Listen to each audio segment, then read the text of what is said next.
Hello to everyone, welcome to KC Kukreja commerce academy. कैसे हैं आप सभी? होपफुली आप सभी अच्छे हैं और जो अपनी प्रिपरेशन है उसको काफ़ी अच्छे से कवर कर रहे होंगे। सो गाइज, यहाँ पे हम लोग आपके साथ में अकाउंटिंग की पीवाईक्यूज को कवर कर रहे हैं, जिसके अंदर हम लोग अपने आज 2016 के पीवाईक्यूज को क्या करेंगे, कवर करेंगे। ठीक है जी, तो यहाँ पे हम लोग अपने 2016 के पीवाईक्यूज को आप लोगों के साथ में कवर करेंगे। सो स्टार्ट करते हैं हमारे फर्स्ट क्वेश्चन के साथ में।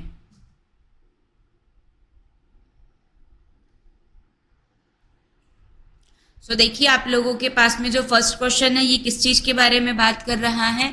यहाँ पे मैच द फॉलोइंग के बारे में बात की जा रही है। लिस्ट 1 को क्या करना है, लिस्ट 2 के साथ में कॉलम 1 को क्या करना है, कॉलम 2 के साथ में मैच करना है। और ये जो क्वेश्चन है ये आप लोगों के पास में रेशोज का क्वेश्चन है। रेशोज के क्वेश्चन जो रहते हैं वो बहुत इंपॉर्टेंट होते हैं। अलग अलग टाइप के रेशो होते हैं। एक्टिविटी रेशो होता है, सोल्वेंसी रेशो होता है, ओके, ऐसे लिक्विड रेशो होता है जो लिक्विडिटी की पोजीशन को बताता है, प्रॉफिटेबिलिटी रेशो रहते हैं। तो अलग अलग टाइप के क्या रहते हैं, रेशोज यहाँ पे होते हैं। ठीक है, सो पहला जो रेशो आप लोगों को गिवन है ये क्या है, डेट इक्विटी रेशो गिवन है। सेकंड क्या है हम लोगों के पास में, प्रोप्राइटरी रेशो है। थर्ड क्या है, इंटरेस्ट कवरेज रेशो है। और फोर्थ क्या गिवन है हम लोगों को, कैपिटल गियरिंग रेशो क्या है, गिवन है। तो डेट इक्विटी रेशो क्या बताता है, डेट और इक्विटी के रिलेशन को बताता है। जो डेट इक्विटी रेशो रहता है ये क्या बताता है, डेट और इक्विटी के बीच में क्या रेशो है उसके बारे में ये बात करता है। ठीक है, तो इसका जो फॉर्मूला रहता है वो क्या रहता है, डेट बाय में इक्विटी। डेट का मतलब लॉन्ग टर्म डेट और इक्विटी शेयर होल्डर के फंड के ऊपर बात करता है। जो ए रहेगा वो किससे कनेक्ट हो जाएगा, थर्ड के साथ में, तो इससे कनेक्ट होते ही फर्स्ट एलिमिनेट हो गया, 4 एलिमिनेट आप लोगों के पास में हो गया। तो जो डेट इक्विटी रेशो होता है वो क्या बताता है, डेट बाय में इक्विटी के बारे में बताता है। इक्विटी का मतलब share holder fund. Proprietary ratio का फॉर्मूला जो रहता है वो क्या रहता है, share holder fund divide by क्या होता है, टोटल एसेट होता है।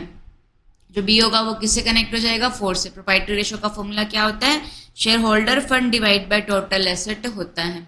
इंटरेस्ट कवरेज रेशो जो रहता है उसका फॉर्मूला क्या होता है, ये क्या बताता है कि एक जो फर्म है वो कितना इंटरेस्ट पे कर सकती है, उसके पास में कितना प्रॉफिट है, उससे वो कितना टाइम क्या कर सकते हैं, इंटरेस्ट पे कर सकते हैं। तो इसका फॉर्मूला क्या रहता है, ईबीआईटी डिवाइड बाय इंटरेस्ट होता है। और जितना ज्यादा ये होता है, इंटरेस्ट कवरेज रेशो जितना ज्यादा होता है उतना ज्यादा फर्म क्या कर सकती है, डेट को क्या कर सकती है, यूज कर सकती है। याद हो जाएगा। ठीक है, कैपिटल गियरिंग रेशो का जो फॉर्मूला रहता है वो क्या होता है, इक्विटी शेयर कैपिटल प्लस में रिजर्व डिवाइड बाय प्रेफरेंस। जो मतलब कि इक्विटी का बैलेंस रखना है जो परमानेंट सोर्सेज, जो एक जिनके ऊपर चार्ज होगा उन सोर्सेज से। तो कैपिटल गियरिंग रेशो का जो फॉर्मूला रहेगा वो क्या होगा, इक्विटी शेयर कैपिटल प्लस में reserve divide by preference share capital plus में इंटरेस्ट बेरिंग फाइनेंस जो डिबेंचर होते हैं वो। ठीक है, तो कैपिटल गियरिंग रेशो का फॉर्मूला क्या होता है, इक्विटी शेयर कैपिटल प्लस में reserve divide by preference share capital and interest bearing finance. तो यहाँ पे जो ऑप्शन नंबर सेकंड रहेगा ये इसका आंसर आ जाएगा। ठीक है, so move to the next question. Ram and Sham are partner in a firm with capital of 4,80,000 and 3,10,000. They admit Ganesh as a partner with 1/4 share of a profit. Ganesh bring 3 lakh as his capital. So जो गणेश का goodwill का share होगा वो कैसे होगा, तो ये hidden goodwill का क्वेश्चन है। सो जो गणेश का हिस्सा है वो कितना है, 1/4 है। और वो 1/4 हिस्से के लिए कितने कैपिटल लेकर आ रहा है, 3 लाख की कैपिटल लेकर आ रहा है। 1/4 के लिए कितने कैपिटल लेकर आ रहा है, 3 लाख। तो जो टोटल कैपिटल होगी बिजनेस के अंदर वो कितनी हो जाएगी, 3 लाख इंटू में 4। तो जो टोटल कैपिटल है बिजनेस की वो कितनी हो जाएगी हम लोगों के पास में, 12 लाख हो जाएगी। तो 12 लाख हो जाएंगी। तो राम श्याम प्लस में जो गणेश है, इनकी जो कैपिटल ऑलरेडी बिजनेस के अंदर है वो कितनी है, गणेश की कितनी है, 3 लाख है। राम की कितनी है, 4,80,000 है। और ये आप लोगों के पास में कितनी है, 3,10,000 है। तो जब हम लोग इसको ऐड कर देंगे तो ये आप लोगों के पास में कितना आ जाएगा, 10,90,000 आप लोगों के पास में आ जाएगा। ठीक है, तो टोटल कैपिटल कितनी होनी चाहिए, 12 लाख होनी चाहिए, जिसके अंदर से है कितनी, 10,90,000। तो जो एक्सेस है वो किसका है, गुडविल का है। तो जो गुडविल हो जाएगी वो कितने की हो जाएगी, 1,10,000 की क्या आ गई, गुडविल आ गई फर्म की। ये पूरी फर्म की गुडविल आई है। हमें गणेश का हिस्सा बताना है, तो जो गणेश का शेयर बनेगा गुडविल का वो आप लोगों के पास में कितना बनेगा, तो गुडविल का जो तो गुडविल टोटल कितने की है, 1,10,000 की है। तो जो गणेश का हिस्सा है वो कितना है, 1/4 है, तो ये आप लोगों के पास में कितना आ जाएगा,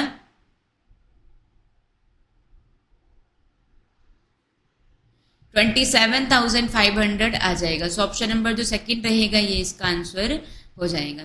ठीक है जी। Move to the next question. Which one of the following is a deferred revenue expenditure.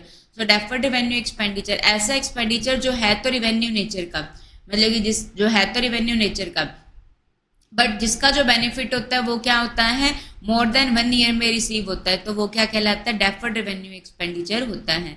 ऐसा एक्सपेंडिचर जो है तो रेवेन्यू नेचर का, बट उसका बेनिफिट फ्यूचर में मिलता है मोर देन 1 ईयर में, तो वो डेफर्ड रेवेन्यू एक्सपेंडिचर होता है। ठीक है। तो legal expenses incurred on purchase of land, कोई भी एसेट को परचेज किया जाता है तो उसके ऊपर जो भी खर्चे किए जाते हैं एसेट को खरीदते टाइम, उससे रिलेटेड जितने भी एक्सपेंसेस होते हैं वो उसी एसेट के अंदर जोड़ दिए जाते हैं, तो ये क्या बनता है, कैपिटल एक्सपेंडिचर होता है। तो ये गलत हो जाएगा। ठीक है, कैपिटल एक्सपेंडिचर है। एक्सपेंसेस और मेगा एडवर्टाइजमेंट कैंपेन, तो जो एडवर्टाइजमेंट के ऊपर करने वाला खर्चा होता है वो नॉर्मली रेवेन्यू एक्सपेंडिचर होता है, बट यहाँ पे बहुत ज्यादा खर्चा किया जा रहा है जिसका बेनिफिट फ्यूचर में भी मिलेगा, तो ये क्या होगा, डेफर्ड रेवेन्यू एक्सपेंडिचर होता है। ठीक है। और कोई मशीन को इंस्टॉलेशन पे एक्सपेंसेस इनकर्ड किए वो भी कैपिटल एक्सपेंडिचर होगा।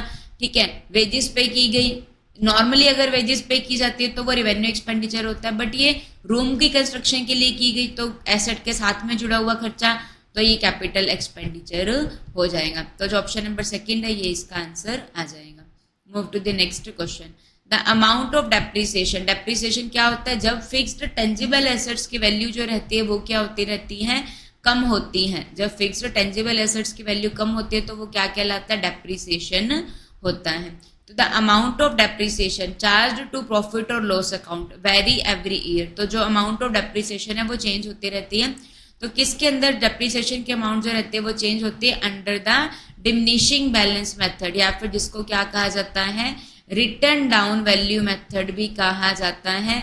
इसके अंदर क्या रहता है, जो डेप्रिसिएशन की अमाउंट होती है वो क्या होती है, चेंज होती रहती है। तो ये डिमिनिशिंग बैलेंस मेथड या फिर रिटर्न डाउन वैल्यू मेथड होता है। फिक्स्ड इंस्टॉलमेंट मेथड के अंदर या फिर इसका अनदर नेम क्या रहता है, स्ट्रेट लाइन मेथड होता है।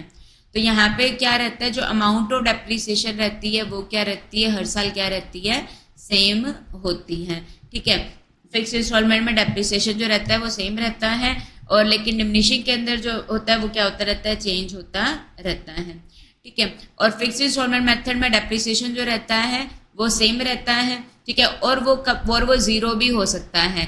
ठीक है। लेकिन डिमिनिशिंग बैलेंस मेथड के अंदर जो रहता है वो कभी भी जीरो नहीं है, एसेट की वैल्यू जो रहती है वो कभी भी जीरो नहीं होती है। ठीक है। Move to the next question.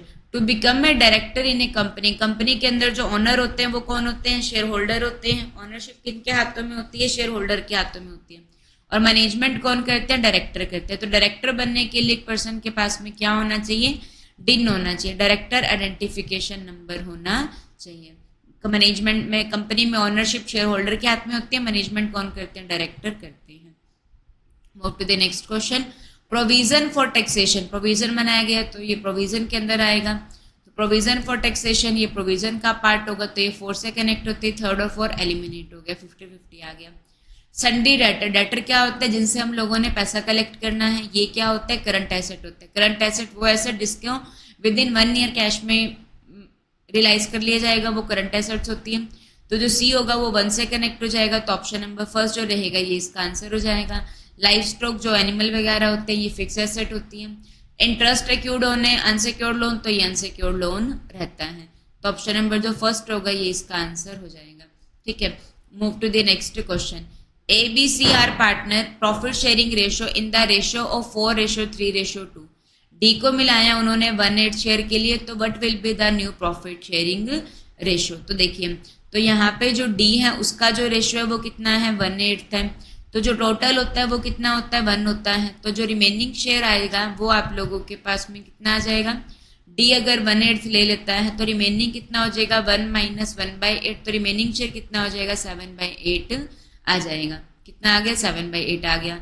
तो जो ए का शेयर आप लोगों के पास में आ जाएगा, ये कितना आ जाएगा, तो जो ए का शेयर, ए को क्या मिलेगा, 7/8 का, यहाँ पे कितना है 4, 3 और 2, तो ये कितना हो जाएगा 4, इसका ए का 4 और 3 7, तो ये कितना हो जाएगा 4/9। टोटल कितने हैं, 4 और 3 7 और 2 9, तो तो ये कितना हो जाएगा आप लोगों के पास में 28 बाय में 72 हो जाएगा।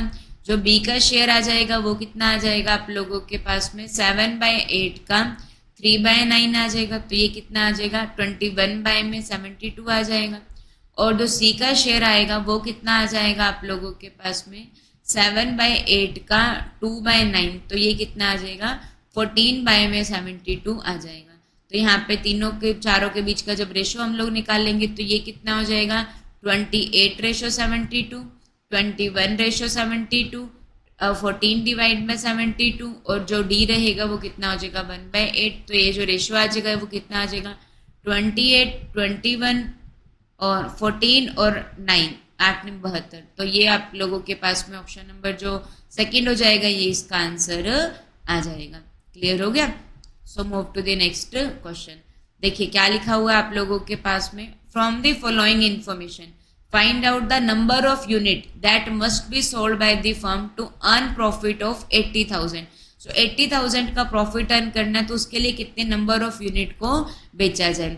तो यहाँ पे वही ब्रेक इवन पॉइंट का फॉर्मूला आप लोगों के पास में लगेगा। बस ब्रेक इवन पॉइंट के फॉर्मूलाज में हम लोग क्या कर देंगे, फिक्स कॉस्ट के अंदर जो हम लोगों को प्रॉफिट रिक्वायर्ड है उसको क्या कर दिया जाएगा, ऐड ऑन कर दिया जाएगा। Fix cost divide by plus profit required divide by हम लोगों के पास में क्या आ जाएगा, कंट्रीब्यूशन पर यूनिट आ जाएगा, कितने यूनिट को बेचा जाए।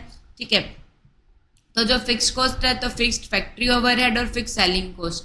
तो ये जो फिक्स कॉस्ट रही कितने की है 8 लाख की है, प्लस में प्रॉफिट रिक्वायर्ड कितने का है 80,000 का। ये क्या कह रहा है हम लोगों को प्रॉफिट रिक्वायर्ड है। कंट्रीब्यूशन पर यूनिट का जो फॉर्मूला रहता है वो क्या रहता है, सेल माइनस वेरिएबल कॉस्ट होती है। तो सेल प्राइस 25 है, वेरिएबल मैन्युफैक्चरिंग 12 है, वेरिएबल सेलिंग कॉस्ट कितनी है 3 है। तो टोटल वेरिएबल कॉस्ट कितनी होगी 15, सेल प्राइस कितना है 25।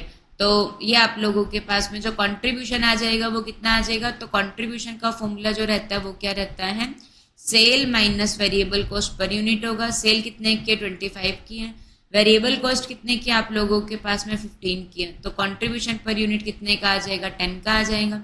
तो ये कितना हो जाएगा 8,80,000 डिवाइड बाय 10। तो यहाँ पे नंबर ऑफ यूनिट्स कितनी आ जाएंगी 88,000 यूनिट आ जाएंगी। 88,000 यूनिट को बेचा जाए तो कितने का प्रॉफिट होगा 80,000 का प्रॉफिट होगा। सो ऑप्शन नंबर सेकंड यहाँ पे इसका आंसर आ जाएगा।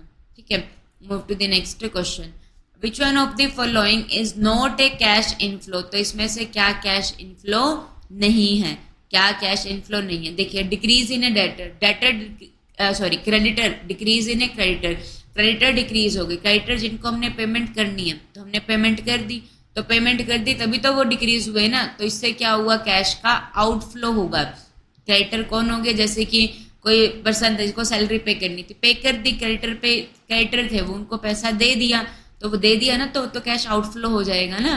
तो ये कैश आउटफ्लो होगा, तो ये कैश इनफ्लो नहीं होगा। बाकी decrease in A debtor, debtor decrease हो गए, डेटर जिनसे हमें पैसा लेना है वो डिक्रीज हो गया, मतलब कि उन्होंने हमें कैश दे दिया, जब कैश आ गया तभी तो डेटर डिक्रीज हो गए ना। तो कैश का तो इनफ्लो हो गया, शेयर्स को इशू किया, कैश आ गया, कैश का इनफ्लो हो गया। एसेट को बेचते ये भी क्या हो जाएगा, कैश का इनफ्लो हो जाएगा। ठीक है, move to the next question. Choose the code representing the correct sequence of steps in merging the transaction. Transaction को क्या करना है, मर्ज करना है। तो मर्ज करने के लिए जो करेक्ट सीक्वेंस रहेगा वो क्या होगा, तो मर्ज करना है तो मर्जर करने के लिए क्या सीक्वेंस होता है।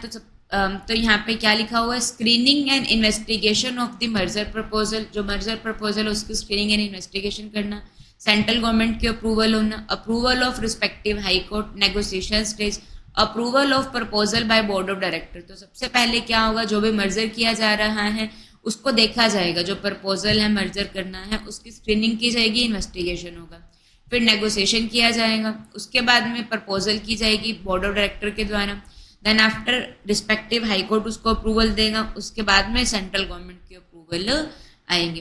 तो क्या होगा, ट्रांजैक्शन मर्ज होती है। सबसे पहले स्क्रीनिंग होगी जो भी मर्जर हो रहा है उसके ऊपर, फिर नेगोशिएशन होगा इतने में नहीं इतने में, फिर बोर्ड ऑफ डायरेक्टर अप्रूवल करेंगे ऑर्गेनाइजेशन के अंदर, फिर हाई कोर्ट और फिर सेंट्रल गवर्नमेंट। ठीक है, move to the next question. So देखिए यहाँ पे क्या लिखा हुआ है, which one of the following are the instrument of money market. So money market क्या होता है, एक ऐसी मार्केट जहाँ पे जो सिक्योरिटीज की मेच्योरिटी पीरियड रहता है वो क्या रहता है, लेस देन 1 ईयर होता है। 1 ईयर के अंदर इनकी क्या हो जाती है, मेच्योरिटी हो जाती है। और मनी मार्केट जो रहती है इनको कौन कंट्रोल करता है, reserve bank of India control करता है। तो मनी मार्केट के अंदर क्या क्या इंस्ट्रूमेंट आते हैं, कॉल मनी आता है। कॉल मनी जो होता है वो CRR को मेंटेन करने के लिए बैंक यूज करते हैं।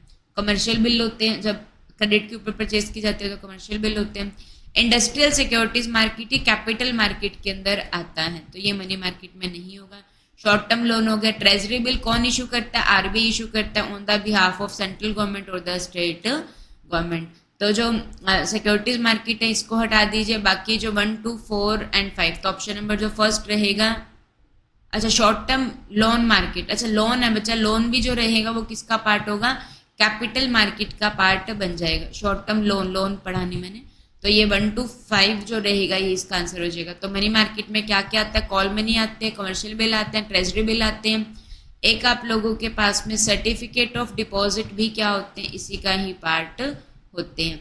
क्या, सर्टिफिकेट ऑफ डिपॉजिट भी इसी का ही पार्ट होते हैं। ठीक है, certificate of deposit, call money, commercial bill, treasury bill, notice money, term money,